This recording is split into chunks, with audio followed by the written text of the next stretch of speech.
Item ಯಾವುದೇ ಇರಲಿ try ಮಾಡಿ ಆಚಿ ಚಿಕನ್ ಮಸಾಲಾ. ತೈಲ ಬಿಕ್ಕಟ್ಟಿನ ಹಿನ್ನೆಲೆಯಲ್ಲಿ ಪ್ರಧಾನಿ ನರೇಂದ್ರ ಮೋದಿ ಇಂಧನ ಉಳಿತಾಯಕ್ಕಾಗಿ ವರ್ಕ್ ಫ್ರಂ ಹೋಮ್ ಮಾಡುವಂತೆ ಸಲಹೆ ನೀಡಿದ್ದೇ ತಡ ದೆಹಲಿ ಮುಖ್ಯಮಂತ್ರಿ ರೇಖಾ ಗುಪ್ತಾ ಅವರು ಸರ್ಕಾರಿ ನೌಕರರಿಗೆ ವಾರಕ್ಕೆ 7 ದಿನ ಮನೆಯಿಂದಲೇ ಕೆಲಸ ಮತ್ತು ವಾಹನಗಳ ಕನಿಷ್ಠ ಬಳಕೆಯನ್ನು ಘೋಷಿಸಿದ್ದಾರೆ.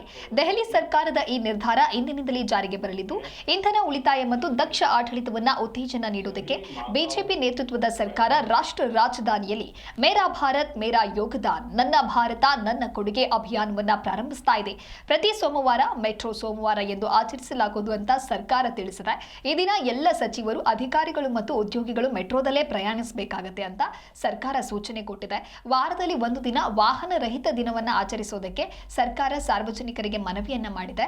ದೆಹಲಿಯಲ್ಲಿ ಮುಂದಿನ 6 ತಿಂಗಳವರೆಗೆ ಯಾವುದೇ ಹೊಸ ಪೆಟ್ರೋಲ್, ಡೀಸೆಲ್ ಅಥವಾ ಎಲೆಕ್ಟ್ರಿಕ್ ವಾಹನ ಖರೀದಿ ಮಾಡುವಂತಿಲ್ಲ ಅಂತ ಸರ್ಕಾರ ತಿಳಿಸಿದೆ. ಇನ್ನು ಸರ್ಕಾರಿ ನೌಕರರಿಗೆ ಸಾರಿಗೆ ಭತ್ಯೆಯನ್ನ 10% ಹೆಚ್ಚಿಸಲಾಗುವುದು ಅಂತ ಸರ್ಕಾರ ತಿಳಿಸಿದೆ. ದೆಹಲಿ ಸರ್ಕಾರದ ಯಾವುದೇ ಸಚಿವರು ಅಥವಾ ಅಧಿಕಾರಿಗಳು ಮುಂದಿನ 1 ವರ್ಷದವರೆಗೆ ಯಾವುದೇ ಅಧಿಕೃತ ವಿದೇಶ ಪ್ರವಾಸವನ್ನ ಕೈಗೊಳ್ಳುವಂತಿಲ್ಲ ಅಂತ ಸರ್ಕಾರ ಹೇಳಿದೆ.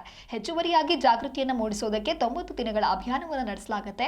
ಇಂಧನ ಉಳಿತಾಯವನ್ನ ಉತ್ತೇಜಿಸಲು ಮತ್ತು ರಾಷ್ಟ್ರ ನಿರ್ಮಾಣಕ್ಕೆ ಕೊಡುಗೆ ನೀಡುವ ಪ್ರತಿಜ್ಞೆಯನ್ನ ನಾಗರಿಕರಿಗೆ ನೀಡಲಾಗುವುದು ಅಂತ ಸರ್ಕಾರ ತಿಳಿಸಿದೆ. ವಿದ್ಯುತ್ ಬಳಕೆಯನ್ನ ಕಡಿಮೆ ಮಾಡುವುದಕ್ಕೆ ಎಲ್ಲ ಸರ್ಕಾರಿ ಕಚೇರಿಗಳಲ್ಲಿ ಹವಾನಿಯಂತ್ರಣಗಳನ್ನು 24 ರಿಂದ 26 ಡಿಗ್ರಿ ಸೆಲ್ಸಿಯಸ್ ನಡುವೆ ಹೊಂದಿಸಲು ನಿರ್ಧಾರವನ್ನ ತೆಗೆದುಕೊಳ್ಳಲಾಗಿದೆ.